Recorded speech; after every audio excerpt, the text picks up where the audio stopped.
So we're talking about all of this wind, but what's really causing this wind? I mean, we don't have wind gusts of 55 miles per hour every day.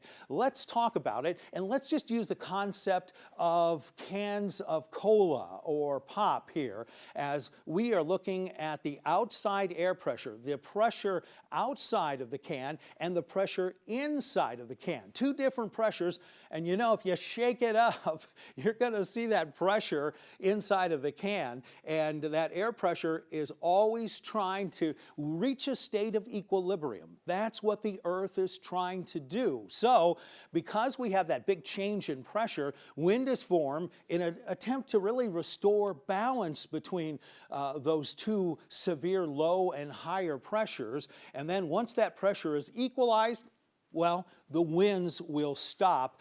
And when we have that greater difference in pressure, the greater the difference in that pressure, the higher the wind speed. Now, people always talk about those winds when we have higher and lower pressure, and when that small pressure change happens, we see the weak wind, but that strong pressure change, well, like we're seeing today, we are going to see those gusty winds. So let's take a little bit of science to it here.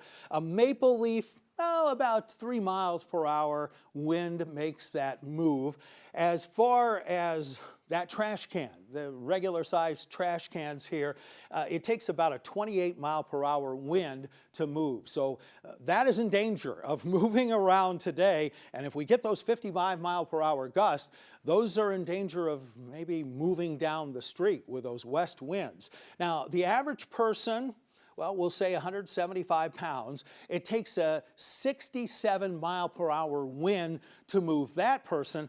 And the car, an average car, it takes about a 90 mile per hour wind to move it. Now, that doesn't rule out those high profile vehicles like buses and trucks. Those are still going to blow around in winds like this, and they could be dangerous. And of course, tipping those could be a real problem. And that, with those winds at 55 miles per hour, could happen as well. So be careful in the wind. Now you know a little bit more about the science and how wind is created.